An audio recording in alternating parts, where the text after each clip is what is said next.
Hey everyone, welcome back to the channel. In today's video, I'm going to show you how to schedule a meeting in Pipedrive in just a few minutes. This is a quick and effective way to keep your pipeline organized and make sure your follow-ups stay on track. I'll walk you through the simplest method so you can get it done without any confusion. If you're already logged into Pipedrive, you're ready to go.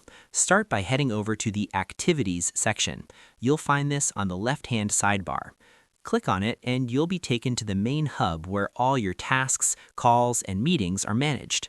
Depending on your view, your activities may appear as a list or in a calendar format, but either way, this is where everything is scheduled and tracked. Starting here ensures your meeting is properly connected to your workflow. Now, to create a new meeting, look at the top of the Activities section and click on the plus icon. In some layouts, it may appear as a button labeled Add Activity.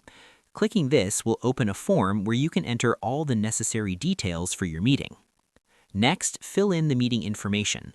Start by adding a clear subject line so you can easily recognize the meeting later.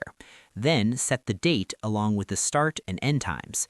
If you're working across different regions, make sure to double-check the time zone to avoid any scheduling issues. You can also include a short description or agenda to outline the purpose of the meeting and any preparation required. Make sure to set the activity type to Meeting. This is an important step as it ensures Pipedrive treats it as a scheduled event rather than a task or call.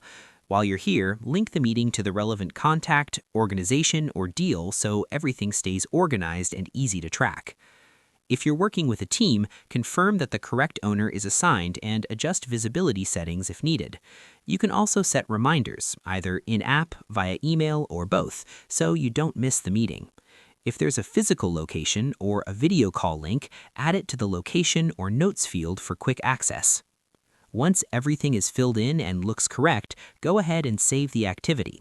Your meeting will now appear in the Activities section, either in your upcoming list or calendar view, depending on how you have it set up. And that's it. You've successfully scheduled a meeting in Pipedrive. Just remember, go to Activities, click the plus icon, enter your details, and set the type to Meeting. If you found this tutorial helpful, don't forget to like, share, and subscribe for more clear and practical guides. Thanks for watching, and I'll see you in the next one.